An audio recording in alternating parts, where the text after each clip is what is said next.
E che cosa fa? Dice ho intenzione di scavalcare la staccionata del mio ego per entrare nel microcosmo urbano della città eterna, cioè abbandona di fatto questo leviatano della sindrome malinconica che la costringe a casa e quindi va a vedere il mondo, d'accordo? E va a vedere il mondo e lo vede sostanzialmente nel luogo dove il mondo si vede meglio, nei sotterranei della metropolitana, d'accordo?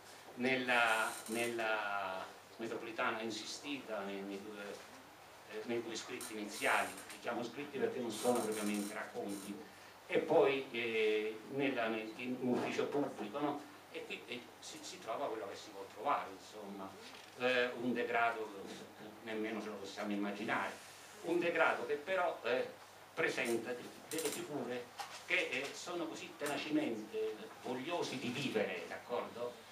Di affermarsi, di essere, nonostante il degrado, proprio forse per il degrado, no? E questo produce la violenza di questa affermazione. E questa vitalità di queste figure è chiaramente espressa nel titolo Il privilegio di esistere, che è un titolo ambiguo, è chiaro, no? Perché da una parte c'è il privilegio, dall'altra parte questo privilegio è quello della vita di cui abbiamo visto in borgata. Qual è il linguaggio di questa borgata universale? È quello della chiacchiera televisiva, degli spot televisivi. L'immaginario è sempre lo stesso, nel senso io vorrei essere quell'attrice, cioè nella realtà è sostanzialmente un mondo alienato, sostanzialmente distrutto, disgregato, d'accordo? Che ha però questa enorme vitalità, no? Questo desiderio assoluto della pianta uomo di vivere. E questo disagio, certo, è più facile coglierlo, come l'ha colto Mirella, per me negli immigrati è stato più facile coglierlo, per Mirella nel libro lo va a cogliere nelle terre povere, nei quartieri periferici, ma vedete oggi la periferia è un concetto che ci riguarda tutti quanti, perché oggi hai voglia di vivere nel centro storico, hai voglia di avere, diciamo, gli elementi che sembrerebbero darti sicurezza, eccetera. Oggi non ci sono confini, oggi arriva la povertà, il disagio, la crisi arriva anche nel centro storico.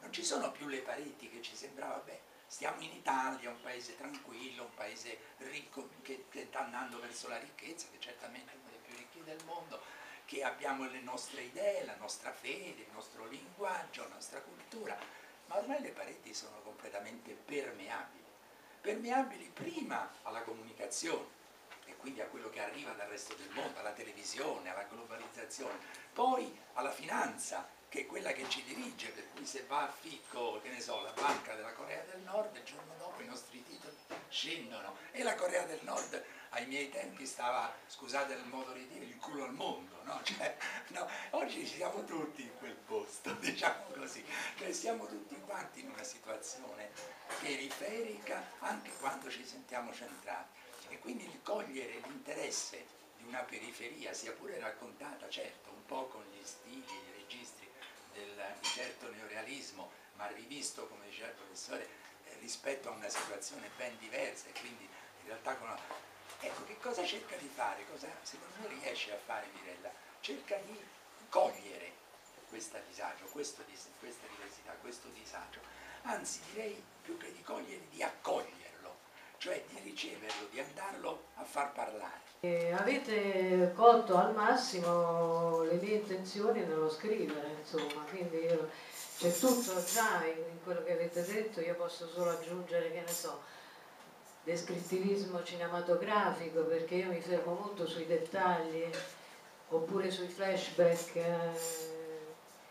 anche se, come diceva Mario, in alcuni casi sembra che il discorso rimanga a metà, ma forse perché siccome il mio primo amore è sempre stato quello del cinema, e lei lo sa, lei che mi conosce lo sa, insomma, allora sembrerebbe, cioè temo che possa apparire che il discorso rimanga incompiuto perché manca la regia e manca il montaggio.